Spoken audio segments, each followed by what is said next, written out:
I was really looking forward to Bambi the Reckoning. I am a very big fan of horror films based on beloved childhood characters. This one was released in 2025. It's directed by Dan Allen and it's written by Rhys Warrington based on the novel by Felix Salten. I've never read the novel, but I think I might. I might actually look into it. If you've read it, please feel free to let me know your thoughts. And we have a cast including Roxanne McKee, Samira Mighty, Nicola Wright, and various others. And the film is okay. As a story, it's not great, but some of the horror aspects are very well done. So I'd say as a one-time watch, it's okay.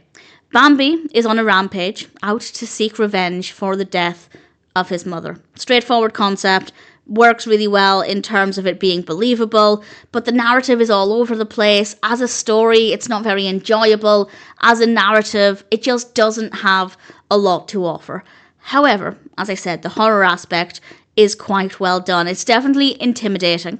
Whenever we see the deer, I absolutely do not want to come up against it. It is definitely quite eerie. I'm not particularly scared of deer, largely because I don't spend any time around deer, but if you live somewhere where you often come across deer, I imagine it could actually be a very, very scary experience. It's very atmospheric, and the main location is great. According to IMDb, it's filmed in Wilding Wood in Lewes, and yeah, I think the setting works really well. The main setting for Bambi there. We do have some believable characters and good performances. I didn't care for any of the characters. I wasn't bothered if anything happened to them or if anybody survived, but they were likeable enough, so no problems there.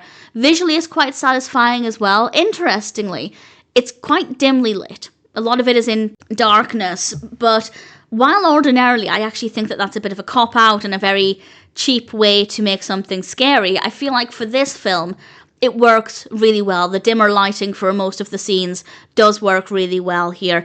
And in general, as I said, the story is not the strongest. The overarching concept is great. The execution is not very engaging, it's not very enjoyable, but Bambi and the horror aspects are very, very well done, and because the performances are good and the characters are absolutely fine, I'd say, yeah, as a one-time watch, Bambi the Reckoning is not a bad film. And whether, like me, you're enjoying horror films based on beloved childhood characters, or you're just looking for something a little eerie, then I'd say Bambi the Reckoning might be one that's worth checking out.